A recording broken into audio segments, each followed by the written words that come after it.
Hello বন্ধুরা, সবাই আশা করি ভালো আছো। আমরাও ভালো আছি। আজ সকাল সকাল একটু আমি মায়ের দর্শন করার জন্য গেছিলাম। অনেক দিন ধরেই ভাবছিলাম যাব, তাই আজকের কি জানি ঠাকুর হয়তো টেনেছে, তাই গেছি। আজ আমি সকাল সকাল ঘুম থেকে উঠেই চলে গেছি দক্ষিণেশ্বরে। খুবই ভালো লাগে দক্ষিণেশ্বরের মন্দিরে যেতে।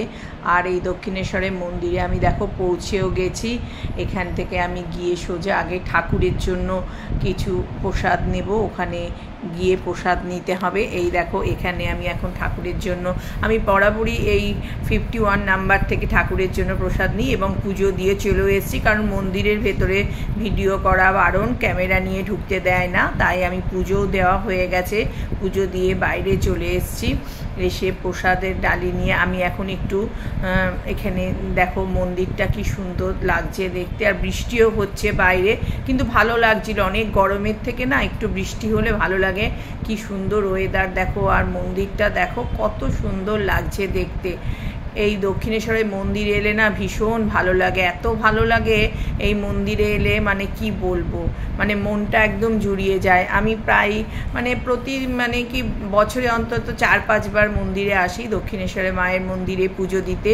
এবার পুজো দিয়ে আমি এবার একটু গঙ্গার ঘাটে যাব, কারণ গঙ্গা থেকে জল নেব, একটু আমি গঙ্গার জল নিয়ে আসব। তাই এখন গঙ্গার ঘাটে যাচ্ছি। আমার পুজো আগেই দেওয়া হয়ে গেছে, কারণ ওখানে তো পুজো দেওয়ার সময় মন্দিরে খালি পায়ে যেতে হয়, মোবাইলও অ্যালাউ নেই। তাই আমি এখন পুজো টুজো দিয়ে এখন যাচ্ছি। এখানে আমাদের রানী রাসমণি বসে আছেন, ওনাকে আমি প্রণাম করে নিই। প্রণাম করে তারপরে আমি যাব গঙ্গার ঘাটে। তার আগে আমাদের মায়ের ঘর আছে, ওখানে মা শারদার ঘর আছে। আমরা সবাই বেলুড় মঠে দীক্ষিত, কারণ আমাদের ঘরে মা আছেন, রামকৃষ্ণদেব আছেন, সবাই আছেন। আর দেখো এই গঙ্গার ঘাটে আমি পৌঁছে গেছি। এখানে ঋষি মুনিরা সব বসে আছে, ওনাদের সামনে একটুখানি আমি ফটোও তুললাম ওনাদের নিয়ে। দেখো এলে তো একটু ইচ্ছাই করে ভিডিও করতে, ফটো তুলতে। এখানে সব শিবের মন্দির পরপর আগেই দর্শন করে এসেছি শিবের মন্দিরে। এবার দেখো আমি গঙ্গার ঘাটে পৌঁছে গেছি।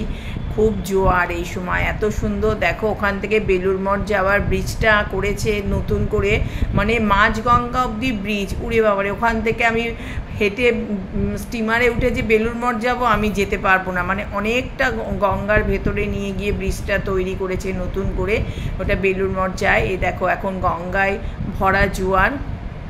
আমি একটুখানি নামবো, আমি ভীষণ ভয় পাই জলে নামতে। যদিও আমি একটু গ্রামের মেয়ে, কিন্তু আমার এখন ভীষণ ভয় করে জলে নামতে।